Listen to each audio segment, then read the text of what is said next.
Hey guys, this is Northville Tech. In this video, we're going to learn how to order checks on Fifth Third Bank. Open the website, then log in with your user ID and password. Once you're logged in, you will see a section for deposits and investments. Under Deposits and Investments, you will see your Fifth Third Momentum Checking. Click on Fifth Third Momentum Checking. Then, you will see several options at the middle part of the screen. Click on the option that says Order Checks. A pop-up message will appear asking if you are sure to leave this site.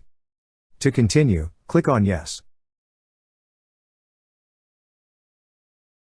Now, you will be redirected to this page. Select the type of check you wish to buy. Then click on Checkout. Next, enter all the required information under check imprints and the customization you wish to add. On the corner accent, you can choose the accent symbols group, collegiate logos group, and initials group. You can also choose a one-liner.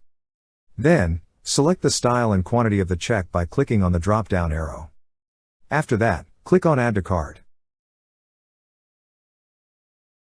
On the pop-up window, you can see more product recommendations for you. Click on the tick box beside the products you wish to add to your cart, or you could just click on No Thanks. Lastly, review your order summary. After reviewing and if everything looks good, click on Place Your Order. That's how you order checks on Fifth Third Bank. Thank you so much guys for watching, and if you have not yet subscribed to our YouTube channel, please subscribe to our YouTube channel as we create tech videos related to financial apps almost every day. Also check out our website northvilletech.com for great tech articles, and our recommended resources in the description below for various sign-up bonuses.